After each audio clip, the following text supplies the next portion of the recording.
Hello everyone. So today's video is going to be all about my dubia roach colony that I have going. I'm going to go over, how I set it up and how long I've had them for, and the success I've had with them. I think it's successful. It's very different than how most people keep dubia roaches, but you'll see in it. We'll get into that. And just be warned that if you don't like bugs, there's going to be a lot of bugs in here, especially if you don't like roaches. It's crazy. Alright, so let's get started. First I want to show you guys the box. This is a box I picked up from IKEA. It's awesome, it has little handles, hardly ever use those handles. The lid is not the most secure lid, but that's one good thing about dubia roaches is they don't climb plastic. So, any plastic you put them in, they're not good climbers at all for anything actually. The lid, we drilled the lid, put this much ventilation in it. This is perfect. We hardly get fruit flies in here, but we do get fruit flies from other places, so there should be fruit flies here. We get eggs, but something eats them or controls them in here. Anyway, so we drill enough holes for ventilation. It's very, very important to have ventilations.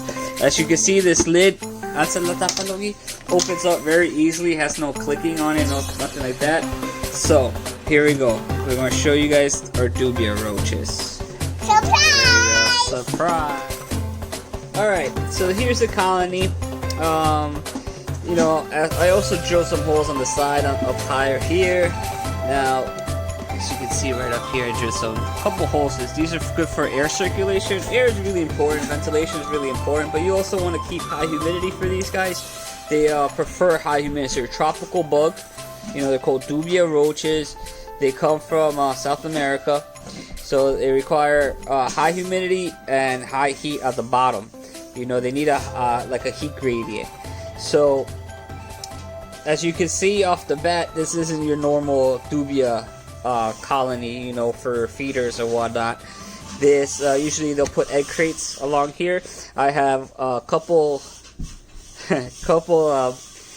cork bark, as you can see. Here you go. That's all. I think this is a successful colony.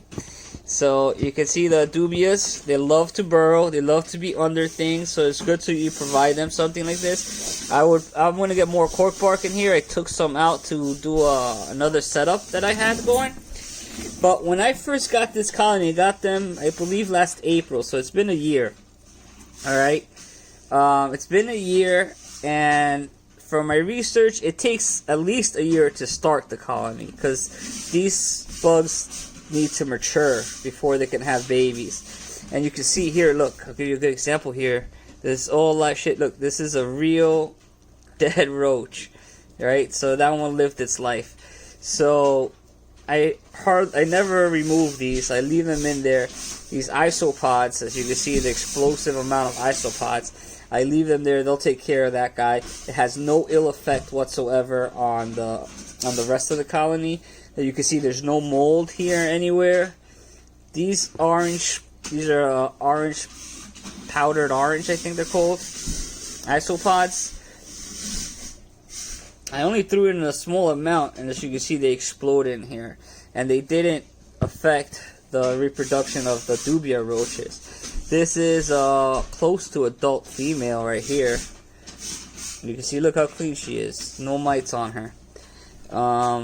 And the males, I rarely see a male. I have a prediction that they're burrowed deep inside. That's where they usually lay the eggs.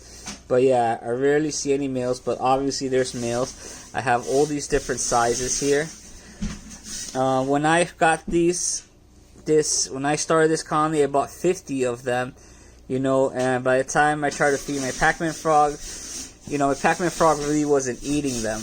So, I had these, and I didn't want to, toss them or anything. These, they're cool in their own respect. So when I first got them, I got them about this size right here. That's the size I bought them. And then I grew them out. One whole year, I set them up here. I would say by the 8th month, they started reproducing. This is a bioactive substrate. A lot of this now is their droppings. So now it's basically compost here.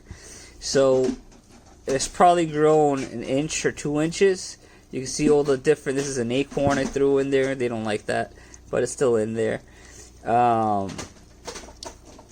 They like to burrow a lot. So what I do is I keep this in a corner in my apartment where it's out of the way. There's no smell to this, even though I throw in vegetables all the time. When I'm cooking, I cut up the vegetables, I rinse them out, and whatever scraps I have left over, I'll toss them in here. They love greens, they love vegetables, they love fruits. I throw that in there, but the main source of food is these fish flakes, these crisps. I give them any fish flakes, to be honest. I'll throw this in once a week, once every 2 weeks, depending on how much scraps I'm giving them too, how much vegetable matter I'm giving them. This last week was full of vegetable matter, and you can see it's all gone. It's all turned to this soil. So, this is a baby. Look, here's a little tiny baby. Let me try to give you guys examples of their different sizes. This is a baby right here. See the baby? And then you got, I want to call this guy a teenager. They're very skittish. They don't like the light.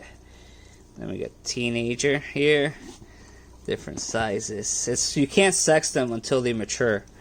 So the way you sex them is you have where's that? See you have a female here, doesn't have wings. She has little short stubby wings back here. You can see these things here. Those are the wings there. So that's how you, and the males look kind of grosser because they look more like your common roach, which I really don't like. But look, there's the little baby. You can see they're climbing pretty well on my hands. They don't bite. Oh, sorry. They don't bite. Their feet aren't thorny. They are thorny, but they're not really that sharp like other roaches are, like the common roach or a water bug. If you ever grab the water bug, those things are very spiny. They hurt. And these guys are softer too. Their shells are more flexible. I'm not gonna hurt them, but you can see I could like lift up a little bit here. They're much more flexible. All right, let's try to find some adult male. From what I read and heard online, you want a ratio of 1 male to multiple females. That's how you get them to breed. I can't tell you that that's what I did, because I didn't. I just threw in that batch that I bought when they were small, like I showed you. And I'm trying to carefully here dig. And I just threw them in here, and that's it. Before I put them in this container and I saw the males maturing, I did see a lot more males.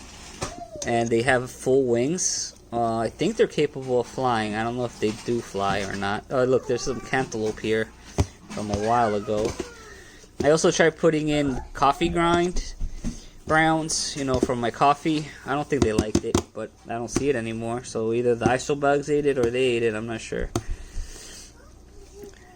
But I experiment with them. I throw in things that I think they'll eat. I don't throw any acidic food. They do like orange. I'm lying. They do like oranges, but I don't throw in any tomatoes.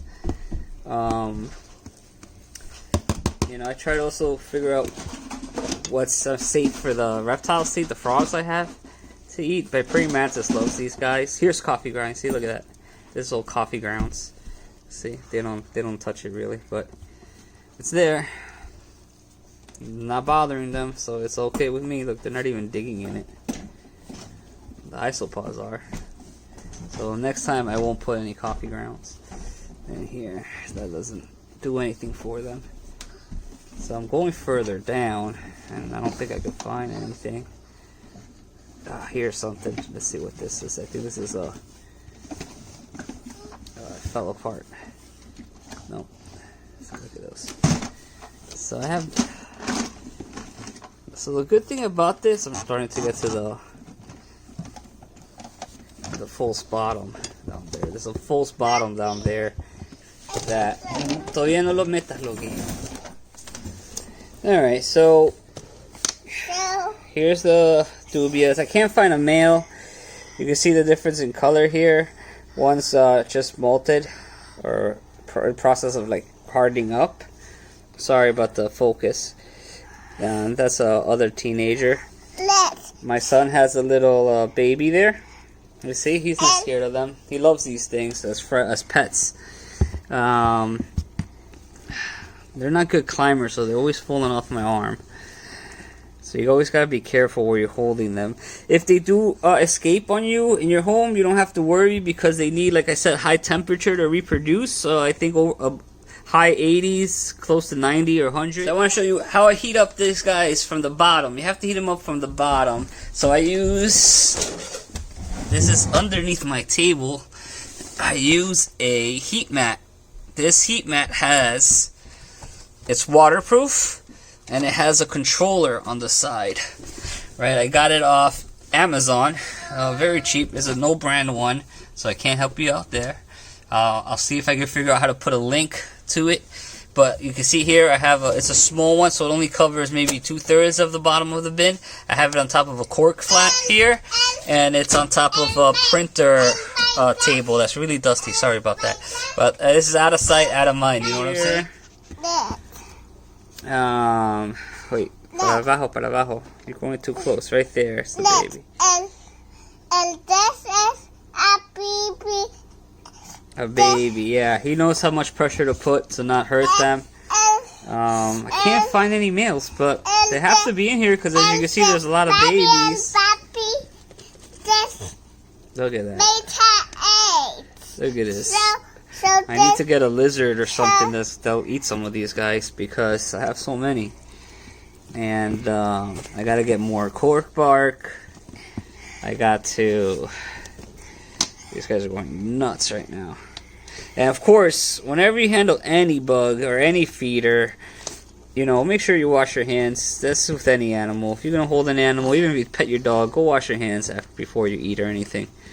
So, same, more important with these insects here. These guys don't have anything detrimental for humans. But they do, I think they have like a musk to them too. But you can't hardly smell them. Especially in a bioactive. But I know they're there. They have to be there, right? Because maybe that's how they have babies, right? You need a boy. Two to tango for these species. They're not asexual. Coge Lolo y sácamelo del brazo. I'm getting overrun here. No. So yeah. So anyways, this is my colony. I have charcoal on the bottom as well. I have a false bottom, pebbles, gravel, small gravel. I have a layer of charcoal, a layer of gravel on the bottom. I don't do any mesh or anything. Here's a female. That's a beautiful female right there. You can see the adults are way more skittish than the younger ones. Let me get her again. Where is she? There she is. See, this is a pretty mama right there. Look at that. Look how shiny they are. You know, if you can get over your fear of bugs, there's a beauty to them. You know, it's like, look at the colors to them. I'm not gonna lie, I do hate the comet. This is their bottom. You see her face right there? I don't like common cockroaches. I think they're German cockroaches, I think they are, or I don't know what they are, but can't stand those. But these guys, I don't mind at all. It's weird, I know, but that's my bias. And I never thought I would like cockroaches, but here you go. Look at this. Even my wife doesn't really like them too well. My sister's one that I've left in there. That's the only dead one that I've seen. So you know they disappear. It's a good balance here. Man, I wish I could find you guys a male, but it's not gonna happen. I don't think, and I don't wanna keep messing around here, disturbing them. And they like to burrow, so don't worry if it looks like I'm burying them or anything. They'll come back out, and the soil is not compact. It's very, very loose. And that's it, guys. I'm very sorry I couldn't find that male for you, but you got to see this. If you got through this, you know, God bless you. And give these guys a chance. They're dubia roaches. You can find them in any pet store. Well, most pet stores, I guess. They're not that cheap, but they're not expensive. I think I paid for 50. I got a great deal. I paid $20 for 50 small ones. That's a female. Look at that. The males are a little creepier because they look more like your common roach, but they're cool anyways. But yeah, and I gave some away. I tried to feed some escaped. Whatever, they don't really survive too long if they do escape. Like I said, they need humidity and high temperature, so they're really cool to keep in your home. You don't have to worry about infestation. There's no disease or anything with them.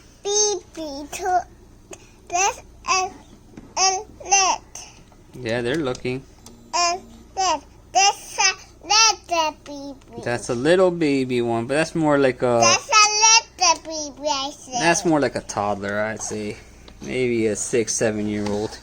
The babies are a lot smaller than that. They're about the size of the isopods. Here's a baby. Baby. You see it? Did it fall? It fell, right, Logie? Se cayó? I just rolled forward. Yeah, the babies are tiny. Here you go. Here's a good example with the different sizes. You see the isopods? That was a baby there. You see the other ones, the adolescent ones? Let's see, that one's different color because it's hardening. It's just molted. The molt ones, so when they molt, they're really, really white, kind of little. They're cool. They look kind of like they could grow in the dark, but I don't think they do. That'll be funny. But yeah. All right, so that's it, guys. That concludes it. I hope you enjoy the video. Sorry for my camera work. It's you know, I got a little excited trying to dig them out and stuff, and my son's here helping out. Don't worry, no bugs were hurt other than that one dead one you saw that was already dead and not our fault. And this Little one, yeah, like that. That's a baby. Alright guys, thanks so much for watching. Please like. You cannot see the little turtle that my friends vetoes. Alright, so thank you guys for watching. Like, subscribe, share the video. Please give some love, support here, and give these animals a chance. Take care.